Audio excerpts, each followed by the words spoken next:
செல்லம்மா சீரியல்ல மரகதமும் மனோகரும் மேகா கிட்ட நாங்க 2 பேரும் ரியாவை கூட்டிட்டு திருப்பதி போலான்னு இருக்கோம். அங்க போனா வச்சு நம்மளுக்கு நல்லது நடக்குதான்னு பார்ப்போம். எங்க கூட திருப்பதிக்கு வரியா மேகான்னு கூப்பிடுறாங்க. மேகாவும் இல்ல பாட்டி, இந்த கடவுள் எனக்கு ஒன்றும் நல்லது செய்யல. கீழே இருந்த செல்லம்மாவை தூக்கி கோபுரத்துல உட்கார வச்சிருக்காரு. நான் மேல இருந்த என்ன கீழே இறக்கிட்டாருங்க. இதுக்கு மேல நான் கோயில் வந்தா மட்டும் எனக்கு என்ன நல்லதா நடக்க போகுது. வரல, நீங்க போயிட்டு வாங்கன்னு சொல்றாங்க.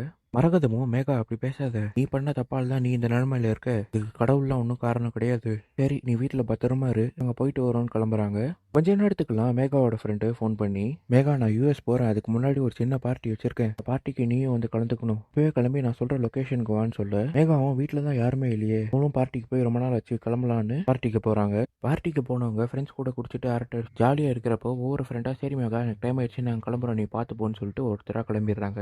பப்போட மேனேஜரும் மேகா கிட்ட, மேடம் டைம் ஆயிடுச்சு, போலீஸ் ரைடுக்கு வந்தாலும் வந்துருவாங்க, இந்த நேரத்தில் ஒரு லேடி பப்ல இருந்தால் எங்களை தான் கேள்வி கேட்பாங்க, கிளம்பிடுங்க மேடம்னு சொல்ல, மேகாவும் முடியாது நான் கிளம்ப மாட்டேன்னு வம்படியா சொல்லி சில நான் போறேன்னு எந்திரிச்சு போறப்போ அதிக போதையெல்லாம் மயக்கம் போட்டு விழுந்துடுறாங்க. என்ன பண்றதுன்னு தெரியாத மேனேஜர் உடனே மேகாவோட பர்ஸ் எடுத்து அதுல இருந்து கார்ட்ல சித்தார்த் நம்பருக்கு கால் பண்றாரு. கால் பண்ணி சித்தார்த் கிட்ட விஷயத்த சொல்லி, "சார், போலீஸ் ரைடுக்கு வந்தாலும் வந்துருவாங்க, சீக்கிரம் வந்து கூட்டிட்டு போங்க சாருங்கிறாரு. சித்தார்த் இந்த விஷயத்த செல்லம்மா கிட்ட சொல்ல, செல்லம்மாவும் ஏன் சார் மேகா இப்படி பண்றா, யார் மேல நேரமா பார்த்து அங்க போய் குடிச்சு இந்த மாதிரி பண்றாளே, உடனே மகேஷ்க்கு போன் அடிங்க சார், அவர் வேணா வந்து கூட்டிட்டு போட்டுன்னு சொல்லி சித்தார்த்த மகேஷ்க்கு ஃபோன் பண்ண சொல்றாங்க. மகேஷ்க்கு ரொம்ப நேரம் ஃபோன் ட்ரை பண்ணி சுவிச் ஆஃப்னு வந்ததுனால சித்தார்த்தே பாருக்கு கிளம்பி போதையில இருந்த மேகாவை வச்சு கார்ல வீட்டுக்கு கூட்டிட்டு வர்றாரு. மேகா, நீ போதையில கூட செல்லம்மாவை அடிக்கணும்னு தான் பேசுற, உங்களை அடிக்கணும்னு நினைச்சிட்டு நீ அழிஞ்சிடாத, செல்லம்மாவை யாராலையும் அடிக்க முடியாது, இதே மாதிரி நீயும் அவங்க கெடுதல் பண்ணணும்னு நினைக்காத, நானே உன்னை வீட்டுல கொண்டு போய் விடுறேன்னு வீட்டுல மேகாவை படுக்க வச்சுட்டு சித்தார்த் நடந்த விஷயத்த செல்லம்மா கிட்ட சொல்றாரு. இதான் இனி எபிசோட நடந்தது.